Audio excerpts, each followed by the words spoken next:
শঙ্কের ভিতরে লুকিয়ে পড়বো।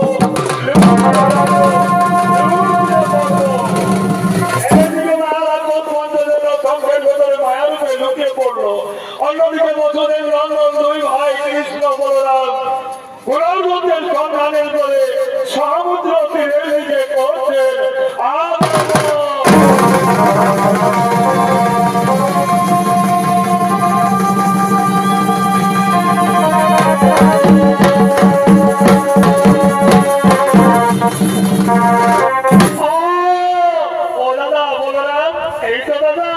আমরা তো সমুদ্র তীরে পৌঁছে গেছি, কিন্তু দাদা একেবারে জনমানব শূন্য।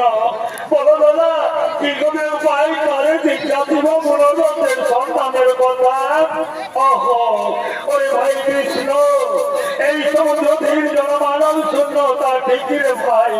শোন ভাই শোন, আমরা এখন কদর করতে এই সমুদ্রদেরকে দুই ভাই মিলে করিব স্মরণ। আমাদের কদর করতে সমুদ্রদেব তৎক্ষণি দিবে দর্শন, আর আমরা তার কাছ থেকে জেনে নেব মনোরথের সন্ধান কেমন। তুমি ঠিকই বলেছো দাদা, তুমি ঠিকই বলেছো। এসো দাদা এসো, তাহলে আর দেরি না বলে আমরা এখন সমুদ্রদেবকে করিল স্মরণ।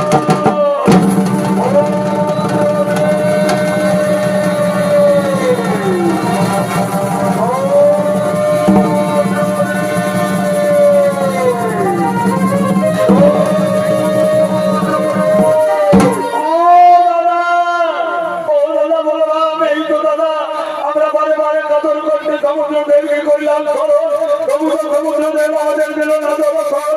তাই বলো দাদা, বলো এখন কি করে উপায়, কোথায় যাব আর কোথায় গেলে পাবো পুনর্গতের সন্ধান? ওরে ভাই কৃষ্ণ, সঙ্গে ভাই শোন, আমাদের কদর করতে সমুদ্রের জায়গা দিল দর্শন। তোর হাতে আছে তীব্র বান, ওই বান মেরে সমুদ্রের ভিতর জল একেবারে ছুটিয়ে ফেলবি। তবে এই ভয়ে ভীত হয়ে সমুদ্রদেব আমাদের দিল দর্শন। অমনি তার কাছ থেকে জেনে নেব পুনর্গতের সন্ধান। ঠিকই বলেছো দাদা, ঠিকই বলেছো। হ্যাঁ দাদা, এই সময় তাহলে আমি তাই করি, তীক্ষ্ণ বান মেরে ওই সমুদ্রের ভিতর জল দিকে ছুটিয়ে ফেলবো, ছুটিয়ে ফেলবো।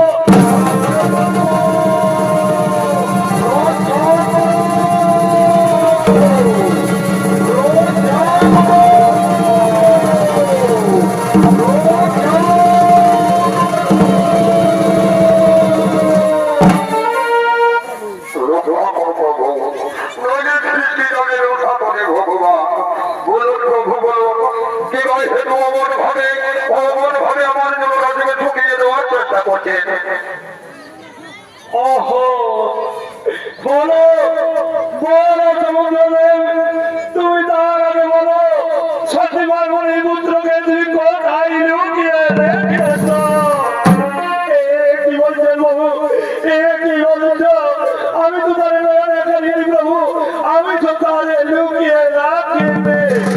সারা সমুদ্রদেব এত বড় পরিবার চলে ওই যে মায়ের কাছ থেকে বিদায় নিয়ে এসেছিল এই সাগরের তীরে, ওই যে এলো আসতে গেল না ফিরে। তাই বলো সমুদ্রের তুমি বলো মায়া বসে তাকে কোথায় লুকিয়ে রেখেছ? ভগবান, আমি তাকে লুকিয়ে রাখি, তবে হ্যাঁ আমার এই সমুদ্র তলকে সেই বিশাল রাক্ষস এক বসবাস করে। মাঝে মধ্যে মায়াবী রূপ ধারণ করে সমুদ্র তীরে উঠেছে। ধ্যানরত মনের ঋষিদেরকে খেয়ে থাকে প্রভু। আমার মনে হয় ওই রাক্ষসেই তাকে খেয়ে ফেলেছে।